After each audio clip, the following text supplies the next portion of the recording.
Tan escabrosa como la historia de la pérdida del cadáver de don Gildardo es el juicio disciplinario a través del cual fue condenada la antropóloga forense Carolina Aguilar. Se trata de un proceso bien complejo en el que, según expertos consultados por Red Más Noticias, habría desde falsedad en documentos públicos hasta obstrucción a la justicia. Una vez se perdió el cuerpo de la morgue, comenzó un juicio disciplinario en el que Carolina Aguilar resultó condenada en primera instancia, pese a que jamás procesó los restos. Yo nunca lo pude abrir, nunca lo pude terminar, porque cuando yo le ordeno a Carlos Mario que lo ponga en la mesa de necropsia, que ya lo vamos a abordar, a mí me llaman a mitad de camino, cuando yo me estaba cambiando la indumentaria para bajar a la morgue. Ella y su asistente fueron sancionados con apenas 2 meses de suspensión de sus cargos. Expertos consideran que la pena fue excesivamente pequeña, dada la gravedad de los hechos. Resulta desproporcionado, porque es una falta gravísima, es una culpa muy grave. Su primera reacción fue pedir las grabaciones de las cámaras de seguridad para establecer qué había pasado con el cadáver, y su sorpresa fue mayúscula. Primero descubrió que una de ellas no funcionaba y luego que no había registro de lo que pasó en los discos duros a cargo de la empresa de vigilancia. Nos pasan una copia y la copia tiene bache, la copia tiene recortes, la copia tiene, digamos, cosas que no se pueden ver con mucha claridad. Con la entera confianza de que no tenía nada que ver, Carolina Aguilar apeló ante la Procuraduría para que, en segunda instancia y a través del poder proferente, revisara su caso. La respuesta del Ministerio Público la dejó sorprendida. Le aseguró que no revisaría su caso porque ya había sido absuelta por medicina legal. Considerando que jamás la notificaron, pidió una copia de la resolución de la absolución y quedó todavía más aterrada. Resulta ser un documento extraño porque ese documento llega sin resolución, sin firma, y llega dentro del expediente que pide Procuraduría para poder saber si ejercía o no el poder preferente. Este es el documento en cuestión. En efecto, se trata de una resolución sin número, que lleva el nombre del entonces director de Medicina Legal, Carlos Eduardo Valdés, pero no registra su firma. Curiosamente, está revisado y aprobado no en Medellín, sino en Bogotá, por el jefe jurídico de la entidad, Laif Armando Delgado, tal como se observa en esta imagen, y además estuvo expuesta al público. Para los expertos, se trata de un documento a todas luces irregular. Aquí ha habido unas maniobras para que la justicia no opere y esto es sumamente grave.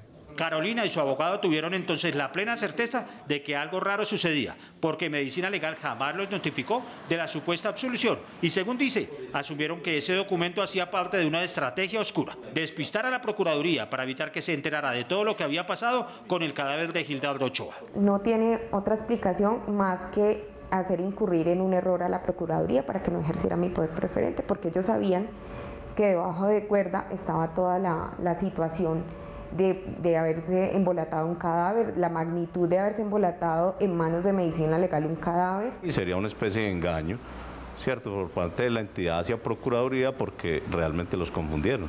Con esa sospecha, y dado que nunca fueron notificados de la supuesta absolución, instauraron una tutela pidiendo amparar el derecho al debido proceso. Dentro de ese proceso, el juez a cargo le preguntó a Medicina Legal por qué Carolina fue absuelta en segunda instancia con una resolución sin nombre y sin firma. La respuesta de la entidad fue increíble. El documento de absolución, que fue publicado a la vista de todo el mundo, pero no fue notificado a las partes, era un borrador que se radicó por error en el Ministerio Público. Lo que se pretendía que era de alguna manera distorsionar lo que se pretendía hacer y que finalmente se hizo, que fue la absolución de la doctora por parte de Procuraduría una vez que se estudia minuciosamente ese caso.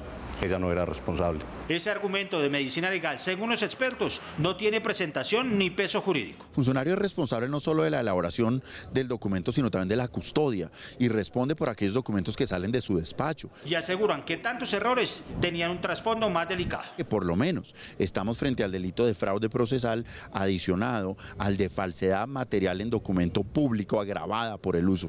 Estos son hechos que exceden los 15 años de prisión y que son hechos muy graves. Finalmente, el juez de tutela amparó el derecho al debido proceso de Carolina, ordenó que se le garantizara la segunda instancia y le hizo una recomendación muy grave a Medicina Legal. Se ordena al Instituto Nacional de Medicina Legal y Ciencias Forenses remitir copia auténtica del expediente a la Procuraduría General de la Nación y a su vez la dependencia correspondiente delegada para la vigilancia administrativa en el término de 48 horas y abstenerse de incurrir en la misma conducta en el manejo de los documentos borradores. Pero la historia no paró allí. En la segunda instancia que ordenó el juez de tutela, Medicina Legal le confirmó la sanción a Carolina, quien en la práctica se quedó sin trabajo, se divorció y hasta se afectó en su papel como madre. A mí me costó muchas lágrimas. Tenía una niña muy pequeña la estaba amamantando, eso hizo cortar el vínculo inmediatamente. Pasé 4 años y medio sin trabajo, porque perdí mi vida familiar, personal, emocional. Finalmente, luego de una dura batalla legal en agosto del año pasado, la Procuraduría la eximió de cualquier culpa y pudo volver a trabajar. Luego de 2 años en los que la familia de Ochoa tuvo que enfrentarse a todo tipo de vicisitudes para saber qué habría sido de su padre, esta historia tuvo un final inesperado. Luego de un proceso en un juzgado administrativo, los Ochoa conciliaron con medicina legal. Los hijos del abuelo desaparecido recibieron casi 400 millones de pesos.